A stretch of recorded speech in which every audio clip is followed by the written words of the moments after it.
नमस्कार प्रेक्षकांनो, इन्स्पेक्टर मंजू या मालिकेच्या येणाऱ्या जबरदस्त भागामध्ये पूर्वा पाटीलने मात्र डबल गेम खेळत सत्या मंजूची परेडच घ्यायचा प्रयत्न केलाय. सत्याने जी काही आर्यनच्या विरोधात कंप्लेंट केली होती त्याचाच आता जबाब घेण्यासाठी माया पॅलेसमध्ये डायरेक्टच आता पूर्वा पाटीलची एंट्री मात्र आपल्याला पाहायला मिळते. होय प्रेक्षकांनो, इकडे मात्र पूर्वा पाटील आल्या आल्या मंजूच्या रूममध्ये जाऊन तिला जाबच विचारायला लागते. कोणी सांगितला होता मंजिरी मॅडम तुम्हाला एवढा शहाणपणा करायला? सस्पेंड आहात तर सस्पेंड राहून गपचूप घरी राहिला असतात ना.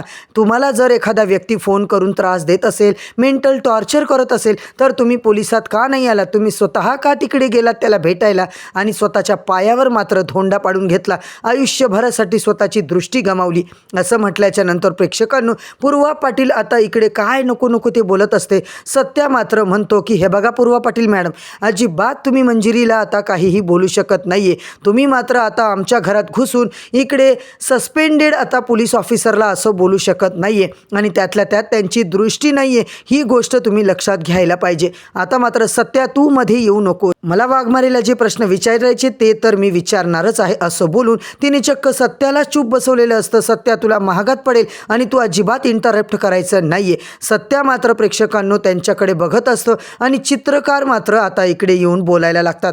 पूर्वा पाटील मॅडम हे बघा, तुम्ही इथे अजिबात यायला नको होतं. विदाऊट इन्फॉर्मेशन तुम्ही आमच्या घरी आलात. आधीच माझ्या सुनबाईची तब्येत खराब आहे, त्यांच्या डोळ्याचा इतका मोठा आता त्रास त्यांना चालू आहे, त्यांच्या डोळ्याचं ऑपरेशन झालं आहे, त्यांची दृष्टी गेली आणि तुम्ही इथे येऊन त्यांना अजिबात असं नको नको ते बोलणं बरोबर नाही आहे. आता मात्र तुम्ही येऊन तिला त्रास दिला, तुमच्यावर आम्ही मानहानीचा दावा मात्र ठोकू शकतो. पूर्वा पाटील मात्र बोलते मान्य आहे, मला अगदीच मान्य आहे, पण मी ऑन ड्युटी आहे आणि माझ्या ड्युटीप्रमाणे मला कामं करावीच लागतात.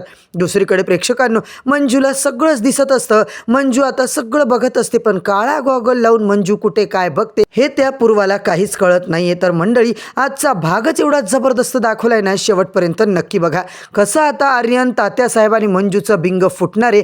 तेव्हा मात्र आता आर्यन नेमका कोण आहे हे मात्र आता फोडण्यासाठी सत्या नेमकं काय करणार हे पाहणं रंजकदार ठरणार आहे. म्हणूनच मित्रांनो, आजचा भाग शेवटपर्यंत नक्की बघा. चॅनलवरती नवीन असाल तर चॅनलला सबस्क्राईब करा, व्हिडिओला लाईक करा. तर आजच्या भागाच्या सुरुवातीलाच आपल्याला आता असं पाहायला मिळतंय, इकडे सत्य मात्र विचार करत असतो, काहीतरी त्याच्या मनामध्ये घालमेल चालू असते आणि तेव्हा मात्र मंजूची दृष्टी गेली असं तो दाखवून जरा नाराज बसलेला असतो. त्याला सगळं माहिती आहे प्रेक्षकांनो, मंजू सत्याचा हा जबरदस्त प्लॅन झालेला असतो. आर्यन नेमका कोण आहे, आर्यन कुणाचा मुलगा आहे, कुणाच्या घरचा मेंबर आहे हे मात्र आता मंजूला कळवून घ्यायचे, सत्याला कळवून घ्यायचे. म्हणूनच या दोघांचं जबरदस्त नाटक आता मात्र चालू झाले. होय प्रेक्षकांनो, आणि दुसरीकडे मात्र तात्यासाहेबांनी चक्क आर्यनच्या वागण्याला कंटाळून त्याला परदेशातच पाठवण्याची फुल टू तयारी केलेली असते. पूर्वा आणि तात्या मिळून आता मात्र आर्यनला भारताच्या बाहेर पाठवणार आणि त्याला सेफ ठेवणार असा त्यांचा प्लॅन ठरवत असतो. इकडे मात्र सत्याला कुणकुण लागते. सत्य मात्र आता इकडे मंजूला म्हणतो, वाघमारे आपल्याला आता सतर्क राहावं लागेल. तेवढ्यात आता सत्याचे वडील म्हणजे चित्रकार येतात. सत्याची अवस्था बघून त्यांना वाईट वाटलं. सत्या काय चाललंय तुला, कशाला नाराज होतोयस तू आणि असा खचून जाऊ नको. मंजूकडे कोण बघणार आहे? तुझ्या वाघमारेवर तुझं प्रेम आहे ना, मग तुला तर अजिबात असं लिचपिचं पडून चालणार नाहीये. तुला त्यांची काळजी घ्यावीच लागेल. तुला आता कठोर व्हावं लागेल, काळजावर धोंडा ठेवून तुला सगळं करावं लागेल. सगळं नॉर्मल आहे असंच तुला वागावं लागेल. जर तू विचित्र काही वेगळं वागलास तर त्या पोरीला किती वाईट वाटेल. अरे तिला दिसत नाहीये, ती किती शांत झाली. एक वेळ अशी होती की मंजिरी घरात आली तर घरामध्ये रौनक यायची आणि आता मात्र ते पोरगी किती शांत झाली. अरे तू जर असा अपसेट राहिला, तू जर नाराज राहिला तर तिच्या काळजाला काय असर होईल विचार कर ना याचा. सत्या बोलतो, नाही बाबा, मी अजिबात आता इकडे लिचापिचा पडणार नाहीये. मी बरोबर सगळ्या गोष्टीला तोंड देणार आहे आणि त्या आर्यनचा तर जीवच घेणार आहे. चित्रकार म्हणतात, हां राईट, असंच करायचं सत्या, आणि काही जरी सपोर्ट लागला तरी मी तुझा बाप तुझ्या पाठीशी खंबीरपणे उभे आहे. हे मात्र प्रेक्षकांनो या बापलेकाचं बोलणं चालू असतं आणि इकडे मात्र सपनी आपल्याच नादात असते. सपनी मात्र दुसऱ्याच दुनियेमध्ये वावरत असते. डोळे बंद करून चालत काय असते, मंजूची ॲक्शन काय करते, मंजू आता पडली का, मंजू आता काही झालं का, मंजू आता टेबलाला टक्कर देईल का, मग काहीतरीच होईल. नको नको ते डिस्ट्रॅक्टिव्ह माइंडसारखं आता तिचं विचार वागणं चालू असतं. इकडे मात्र आता सपनी नुसती त्या वाघमारेची ॲक्शन करू वेड्यासारखी मात्र पूर्ती वागत असते. इकडे मात्र प्रेक्षकांनो, जेव्हा डोळे बंद करून आता सपनी चालते, तिच्या पायाला अक्षरशः ठेच लागते, तेव्हा जयदीप तिकडे आता, अगं काय झालं तुला, डोळे बंद करून का चालतीयस तू, दिसत नाहीये का तुला, तुझ्या पायावर काय पडले बघ, रक्त निघतंय ना. तेवढ्यात मात्र सपना घाबरते, रडायला लागते. अहो खरंच इतकं लागलंय, मला दिसत सुद्धा नाहीये, मी आता खूप काय मला कसं तरी होते, मला सुचत नाहीये. जयदेव मात्र घाबरतो, अगं काय झालं सपना, का वेड्यासारखी वागतीये. तेव्हा मात्र तू काय सिद्ध करायचा प्रयत्न करतेस. मंजू वहिनी आधीच तिला दिसत नाहीये म्हणून ती डोळे बंद कर चालतीये ना. मी डोळे बंद करून चालायला गेले आणि मला हे असं झालं, मला खूप वाईट वाटायला लागले जयदीप. आता मात्र आपल्या वहिनीला दिसत नाहीये, मग त्यांचं कसं होईल. डोळे बंद करून मी चालून आता ते प्रॅक्टिस करत होते, बघत होते की मंजू वहिनी आता कशा सहन करत असतील सगळं. तिला खरं तर दया येते. आणि इकडे मात्र प्रेक्षकांनो, मंजूची बहीण, आई, आमरी सगळे आता तिकडे आलेले असतात. कुठं तर माया पॅलेसमध्ये. आणि सत्या बोलतो, वा वा आई, आलात तुम्ही, अमृता आलीस का, बरं झालं वाघमारेंला तुम्ही आलात तर जरा बरं वाटेल. आता मात्र ते त्यांना तिच्या रूममध्ये घेऊन जातात. सुनंदाला मात्र तिचे अश्रू अनावर होतात. मंजूच्या गळ्यात पडून बिचारी मिठी मारून तिला रडायला लागते. मंजूलाही खूप वाईट वाटतं. खरं तर तिला सगळं दिसत असतं, पण मात्र आता तिला कुणाला काही सांगायचं नाहीये. मंजूला बघून अमृताला सुद्धा आनंद होतो. सुनंदा तर लिटरली रडायलाच लागते. आपल्या पुरीची अशी अवस्था बघून कुठल्याही आईला वाईटच वाटेल ना. अमृता बोलते, मंजू अजिबात काळजी करू नको, सत्या भाऊजी तुझी किती काळजी घेत आहेत आम्ही बघितलंय. अगं नवीन बाळ जन्माला आलं तेव्हा कितीतरी दिवस त्या बाळाला नजर नसते, पण आपण आई, बहिणी, घरातले सगळे त्याला चालवतो, त्याला फिरवतो, त्याला सगळं जग दाखवतो ना. तसंच आता तुझ्या आयुष्यात आले. मी सगळ्यात तुझी साथ देणार आहे, मी तुझी बहीण, तुझी आई, आम्ही सगळं तुझं करणार आहोत, तू टेन्शन घेऊ नको.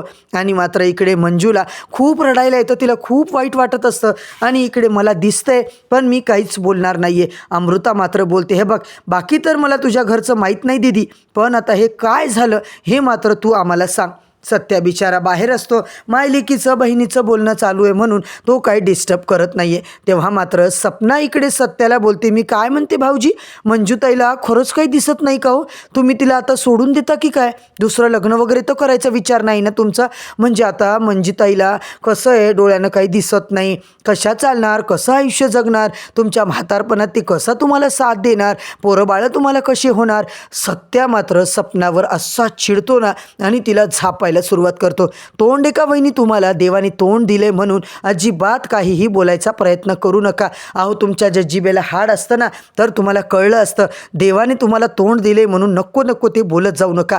तुम्ही जर आंधळ्या झाल्या तर जयदेवला मी आता सांगितलं असतं की सपना वहिनीला सोडून दे, दुसरं लग्न कर, तर तुमच्यावर काय झालं असतं. स्वतःवर घेऊन जरा विचार करत जा.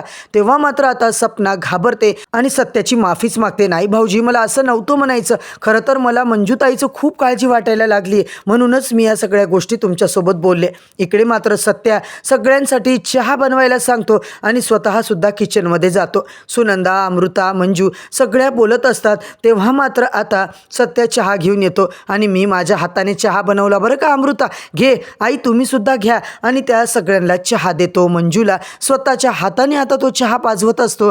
आणि इकडे मात्र अमृताला वाईट वाटतं की भाऊजी दीदीची किती काळजी घेत आहेत. दीदी तू आता आराम कर, तुला आराम करायचा असेल ना थोडे दिवस तू आपल्या घरी चल. सुनंदाई बोलते, हो मंजू तू चल ना तिकडे, असे किती दिवसांपासून तू आलेली नाहीये. मंजू मात्र तिकडे आली तर आमच्या सगळ्यांचा छान वेळ जाईल, तिची आम्ही पूर्ण काळजी घेऊ असं त्या म्हणत असतात. तेव्हा मंजू मात्र बोलते, अगं आई तिकडे यायची काय गरज आहे मला सांग आता. सत्या मात्र बोलतो, वाघमारे तुम्हाला खरंच तुमच्या आईकडे जायचं आहे का. मंजू बोलते, नाही रे मला का जायचे तिकडे. मंजू बोलते, कारण इथे आता सगळा माझा टाइम टेबल सेट झाला आहे, सगळं आता प्रॉपर इथं सगळं सेट झालं आहे, डॉक्टरही व्हिजिटला येत असतात. तेव्हा मात्र सगळे तिला आग्रह करतात, प्लीज मंजू दिदी चल ना गं. अमृतासुद्धा जीवाच्या आकांताने आपल्या बहिणीसाठी जीव तोडून म्हणत असते. आणि तेव्हा मात्र मंजू म्हणते, अगं नको तिकडे नको, आता सत्या भाऊजींना तुला सोडायचं नाही का गं दीदी, असंच मला वाटतंय. असं म्हटल्याच्या नंतर अमृता जेव्हा जेव्हा बोलते मंजू मात्र हसायला लागते.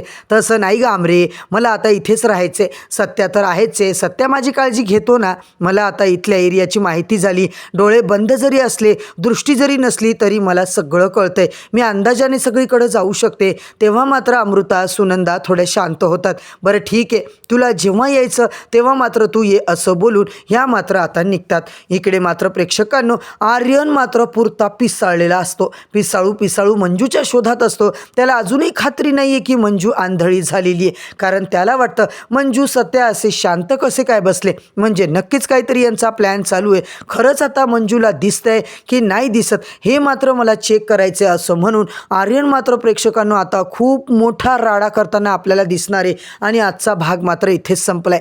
उद्याच्या भागामध्ये तात्यासाहेबांनी चक्क आता आर्यनचा पासपोर्ट विजा काढून त्याला मात्र भारताच्या बाहेर पाठवण्याची तयारी केली आहे. पूर्वाने सुद्धा तयारी केली आणि इकडे आर्यन मात्र अजिबात जाण्यासाठी तयार नाही आहे. तर मालिकेमध्ये आता कुठला धमाका आपल्याला पाहायला मिळणार आहे? सत्य आणि मंजू मिळून आर्यनची कशी वाट लावू शकणार का? कसं त्याला पकडणार आणि कसा त्याचा जीव घेणार, त्याचे डोळे फाडणार, हे सगळं जाणून घ्यायचं असेल मित्रांनो, इन्स्पेक्टर मंजू या मालिकेचे सगळेच update, promo update, episode review ऐकायचे असतील तर चॅनलवरती असाल तर चॅनलला सबस्क्राईब करून व्हिडिओला लाईक करा. उद्या परत भेटूया नवीन भागाच्या नवीन रिव्ह्यू सोबत. तोपर्यंत धन्यवाद.